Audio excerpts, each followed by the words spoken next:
할렐루야. 하나님의 크신 은혜와 우리 주 예수 그리스도의 평강이 오늘 거룩한 주일 주여전에서 예배하는 모든 태어난 성도들과 가정 위에 함께 하시길 주님의 이름으로 축원합니다. 저는 오늘 본 말씀을 가지고 우리가 무슨 힘으로 살아가야 되는지에 대해서 함께 생각하고 은혜를 나누기를 원합니다. 제 친구들이나 동기 목사님들 중에는 이미 자녀가 결혼해서 손자나 손녀를 얻은 목사님들이 좀 많이 계십니다. 그런데 그분들을 가만히 보면 무슨 힘으로 사나 했더니 손자 손녀 자랑하는 힘으로 살더라고요. 페이스북이나 뭐 이런 데다가 온통 그냥 손자 손녀 사진으로 도배를 하고 만나면 그거 예쁘지 않냐고 자랑하는데 그 힘으로 살더라고요. 젊었을 때는 자기 육체의 힘과 능력을 자랑하고 좀 더 나이가 들어가면 자기 자녀의 힘과 자녀의 능력을 자랑하고 늙어서는 자기 손주의 귀여움을 자랑하는 게 그게 인생인 것 같아요. 여러분은 지금 무슨 힘으로 사시나요? 인간에게는 세 가지 힘이 있습니다. 첫 번째는 육체의 힘입니다. 체력이라고도 하죠. 제가 대학을 갈 무렵에는 체력장이라는 게 있었습니다. 지금은 모르겠어요, 있는지. 체력이 국력이다 이런 말도 있었고, 그래서 대학 가기 위해서는 꼭 체력장을 해야만 합니다. 안 해도 된다는 것은 알았지만 안 할 수 있는 방법이 별로 없었어요.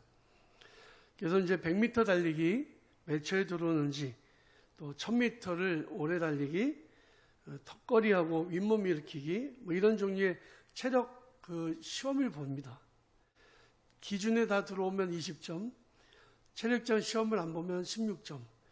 저는 정말 열심히 최선을 다해서 체력장에 임했는데 시험을 하고 난 다음에 얻은 점수가 16점이었습니다.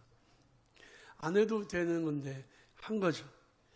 생각해 보면 당시에는 제 집안에 형편이 너무 가난해서 먹을 걸 제대로 먹지 못했어요. 힘이 없었습니다.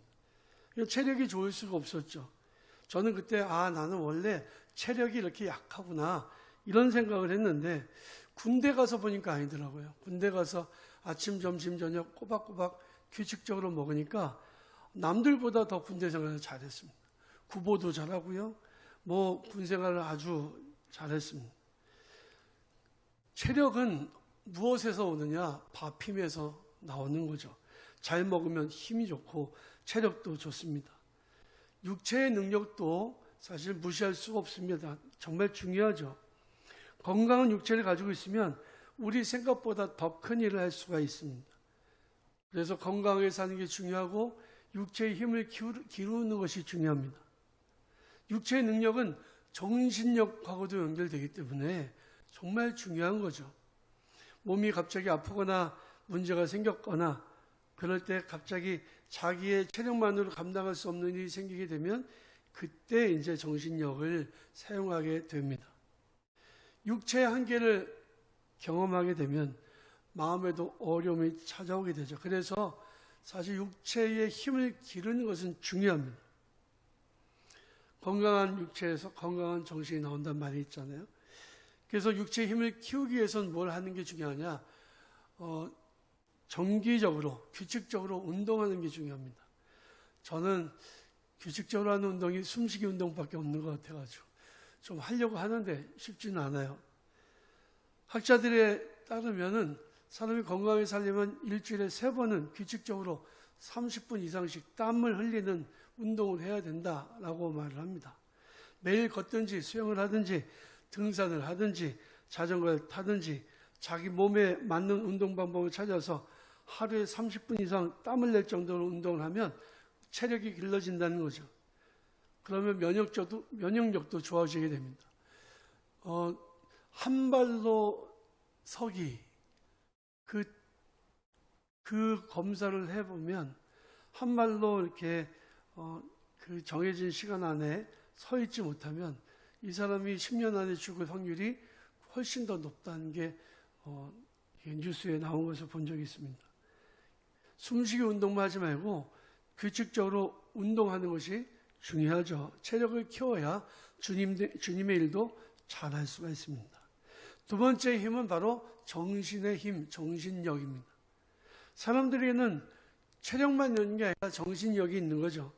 육체의 힘과 능력이 할 수 없는 일은 정신력으로 극복할 수가 있습니다. 정말 위기의 순간이 오거나 감당할 수 없을 것 같은 순간이 찾아오게 되면 사람들이 초인적인 힘을 발휘해서 그 어려움을 이겨내는 것을 보게 되는데, 이게 우리 인간들에게 주어진 힘과 능력의 한계를 정신력으로 극복하는 것이다. 그래서 이런 것을 우리는 초능력이라고도 이야기하잖아요. 인간의 능력을, 체력을 초월하는 일. 대부분 육체의 힘보다 정신력이 약한 경우가 많지만 정신력이 강한 사람은 결정적인 순간에 정신력으로 어려움을 극복할 수가 있습니다. 그래서 육체의 힘을 키우는 것도 중요하지만 정신력을 키우는 것은 정말 중요한 거죠. 육체의 힘을 키우기 위해서 운동이 정말 좋은 처방이라면 정신력을 키우기 위해서 우리가 무엇을 하는 게 중요할까요? 원래 타고난 성품이 대범한 사람들도 있습니다. 자라나면서 가정의 분위기가 정신력을 키워주는 그런 그 가정의 분위기도 있죠. 부모님이 자녀 교육을 잘하면 자녀들이 정신력이 강한 상태로 성장하기도 합니다. 그러나 자기 스스로가 정신력을 키우기 위해서 노력하지 않으면 안 돼요. 정신력을 키우는 일을 위해서 좋은 것들이 여러 가지가 있는데, 먼저 말씀드리고 싶은 것은 독서입니다. 좋은 책을 많이 읽으면 그 책들을 통해서 정신력이 길러지게 돼요. 독서를 하라 한다고 만화책을 읽거나 그러면 정신력이 키워지기가 쉽지 않죠. 만화도 뭐 나쁜 것만 있는 건 아니니까요. 만화를 읽고 또 지식을 채우고 정신력이 좋아질 수도 있지만 그보다는 보다 더 좋은 책들을 읽는 것이 중요합니다. 이 세상에 정말 좋은 책들이 많죠. 그리고 그 책에는 수많은 지식들이 담겨져 있습니다. 우리 조상들이 중요하게 생각했던 것은 논어나 명자 같은 사서 삼경이나 명심보감 같은 그런 책들을 많이 읽는 것이었습니다. 책을 읽다 보면 조상들의 지혜를 얻게 되고 그리고 그것을 통해서 정신력이 길러지게 된다고 생각했던 것입니다. 우리가 독서를 하게 되면 수많은 작가들의 생각을 공유하게 되는데, 그래서 그 오래전서부터 오래 인류의 역사 속에서 그 명저라고 알려진 책들을 좀 어려워도 읽어나가면 정신력이 길러질 수가 있다는 거죠. 2021년 기준에 우리나라가 OECD 기준의 실질 문맹률이 75%라고 합니다. 그러니까 우리나라의 문맹률은 굉장히 적어요. 한글 못 읽는 사람이 많지는 않죠. 우리가 다 초등학교 나오고 중학교 가고 그러면 제대로 한글을 못 쓰는 아이들이 점점 늘어나고 있긴 해도 그래도 한글을 해득하기는 합니다. 그런데 그 뜻을 모르는 사람이 75%나 된다. 심각한 문제예요. 10명 중에 7명이 글을 읽고도 뜻을 이해하지 못한다. 그 이유가 뭐냐면 독서량이 터무니없이 적기 때문이라는 거죠. 그런데 이것은 문제가 뭐냐면 정신력의 저하로도 이어진다는 거예요. 독서를 하면 정신력을 기를 수 있습니다. 그러므로 사랑하는 성도 여러분, 될 수 있는 한 독서를 많이 하셔서 정신력을 기르시기를 바랍니다. 독서와 함께 정신력을 키우기 위해서 우리가 또 할 수 있는 일은 평상시에 자기 자신을 돌아보는 일입니다. 자기 성찰이라고 하죠. 하루를 돌아보면서 내가 오늘 어떻게 살았는지 한번 돌아보는 것이 중요합니다. 또 우리 조상들은 호연지기를 중요하게 생각했는데 호연지기란 넓은 마음, 강한 기운을 말합니다. 결국 아주 강한 정신력을 키우는 것을 의미합니다. 아주 넓은 마음과 강한 기운을 키우기 위해서 여행을 다니거나 큰 목표를 정해놓고 여기에 도전하기도 합니다. 정신력을 키우기 위해서 말이나 생각을 긍정적으로 하려고 노력하는 것도 정말 중요합니다. 정신력은 우리 뇌의 영역인데 이 또한 하나님이 창조하실 때 우리 인간들에게 주신 능력의 일부입니다. 그래서 정신력을 키우게 되면 우리의 그 능력이 점점 더 커지게 되는 거죠. 그래서 생각을 긍정적으로 하는 것이 중요하고 말도 긍정적으로 하는 것이 중요합니다. 저도 너무 피곤하면 피곤해 이런 말이 자꾸 입에 달리는데요.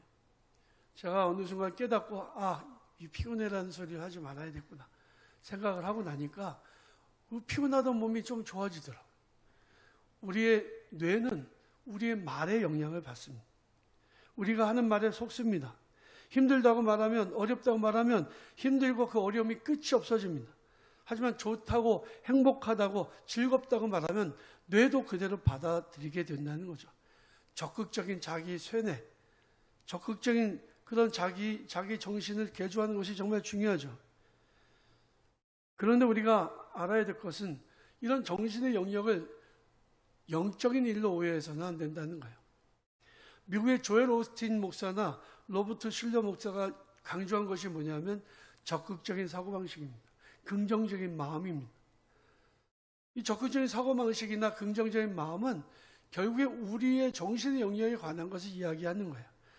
이것은 믿음과 혼용하면서 사용하고 있는데 자칫 잘못하면 정신적인 일을 영적인 일로 오해할 수 있습니다. 성도들은 정신력을 역시 키워야 되죠. 믿음은 좋은 것 같은데 정신력이 약한 경우도 있습니다. 정신력을 키우지 못하면 사소한 일에도 마음이 무너져 내리기도 하죠. 성경은 말씀합니다. 무릇 지킬 만한 것보다 내 마음을 지키라. 생명의 근원이 이에서 남이니라. 또 마음을 지키는 것이 성을 지키는 것보다 낫다고 말씀하고 있습니다. 마음은 정신의 영역이기 때문에 그래서 또 특별히 조심해야 될 게 있는데 명상 같은 거를, 요가 같은 걸 하면 안 되는 거죠. 왜냐하면 이것은 힌두교에서 나온 요가나 초월 명상 같은 것은 정신을 통해서 영적인 접촉을 하기 때문에 그렇습니다. 자칫 잘못하면 악한 영적인 세력에 무방비로 당할 수도 있는 거죠. 육체의 힘을 기르는 것도 유익하고 정신력을 키우는 것도 중요하지만 그러나 더 중요한 게 있습니다. 디모데전서 4장 8절에 보면 이렇게 말씀합니다. 육체의 연단은 약간의 유익이 있으나 경건은 범사에 유익하니 금생과 내생에 약속이 있느니라. 우리가 생각해야 될 세 번째 힘, 가장 중요한 힘은 바로 영적인 힘입니다. 사도 바울은 빌립보서 4장 13절에서 이렇게 말씀합니다. 내게 능력 주신 자 안에서 내가 모든 것을 할 수 있느니라. 육체의 힘도 중요하고 정신력도 중요하지만 영적인 힘이 없으면 인간은 결정적인 순간에 한계를 극복할 수가 없습니다. 육체에도 한계가 있고 정신력에도 한계가 있기 때문입니다. 우리가 그런데 중요하게 알아야 될 것은 육체의 힘이나 정신력은 내 힘으로, 내 능력으로, 내 노력으로 키워지지만 영적인 힘은 내게서부터 나는 것이 아니라 하나님께로 나오는 것이기 때문에 내가 노력한다고 키워질 수 있는 게 아니라는 겁니다. 이것은 이 영적인 힘은 하나님께로부터 오기 때문에 한계가 없는 힘이에요. 하지만 하나님께서 주시는 은혜를 받지 않고는 이 영적인 힘을 가질 수가 없습니다. 이 영적인 힘을 갖기 위해서는 믿음이 필요합니다. 영적인 힘은 경건 생활을 통해서 길러지는데 영적인 힘은 기도 생활을 통해서 길러져요. 우리 예를 들어서 새벽 기도를 계속해서 새벽 기도를 하고 또 내가 시간마다 시간을 정해놓고 하나님 앞에 기도하면 영적인 힘이 채워지는 것을 경험하게 됩니다. 또 이 영적인 힘은 거룩한 독서를 통해서도 채워집니다. 거룩한 독서라고 하는 것은 렉시오 디비나라고 하는데 이것은 아주 오래전서부터 초대교회 이후로부터 내려오는 독서 방법이에요. 당시의 거룩한 독서는 성경을 믿음을 전제로 하여 읽는 겁니다. 세상 사람들은 성경을 믿음이 없어도 읽습니다. 교양서적처럼 읽습니다. 그러면 성경을 아무리 읽어도 성경을 통해서 은혜를 얻을 수 있고 영적인 힘을 얻을 수가 없습니다. 믿음을 전제로 하여 성경을 읽는 거죠. 성경은 많이 읽는 것도 중요하지만 믿음을 가지고 정독하는 것이 정말 중요합니다. 기도하면서 믿음의 관점으로 성경을 보면서 읽어나가는 것입니다. 성경 말씀을 지금 나에게 말씀하신 하나님의 음성으로 믿고 읽는 것이 거룩한 독서예요. 이것을 통해서 우리의 영적인 힘이 길러집니다. 언뜻 보기에 비슷해 보여도 정신의 힘은 영적인 힘과 엄밀하게 분명하게 구분이 됩니다. 정신력은 육체의 연단을 통해서 길러지지만 영적인 힘은 하나님과의 관계를 통해서 은혜로 채워지기 때문입니다. 정신력은 결국 육체의 한계를 넘어설 수 없어요. 정신력이 아무리 강한 사람도 결국에는 육체가 무너지면 무너집니다. 하지만 영적인 힘은 육체의 한계를 극복합니다. 오늘 본 말씀에 보면 스룹바벨 총독이 나옵니다. 그는 팔레스타인 지역의 총독으로 부임해 온 이후에 성전 건축을 위해서 온 힘을 다했습니다. 하지만 대적자들로 인해서 성전 건축은 난관에 계속해서 부딪혔죠. 스룹바벨은 낙심했습니다. 그런 상황에 천사가 나타나서 스룹바벨에게 하나님의 말씀을 전해준 것입니다. 만군의 여호와께서 말씀하시되 이는 힘으로 되지 아니하면 능력으로 되지 아니하고 오직 나의 영으로 되느니라. 근사나 내가 무엇이냐? 내가 스룹바벨 앞에서 평지가 되리라. 아무리 크고 어려운 난관이라 해도 하나님의 영으로, 하나님이 주신 영적인 힘으로는 그 산을 평지가 되게 할 수 있다라고 말씀하시는 거예요. 스룹바벨은 기도의 사람이었습니다. 그는 기도하면서 성전 건축을 위해 최선을 다했습니다. 그 앞에 정말 큰 어려움과 난관이 있었지만 결국에 솔로몬의 성전이 무너진 자리에 스룹바벨의 제2성전이 건축되고 말았습니다. 이는 힘으로 된 일이 아니었습니다.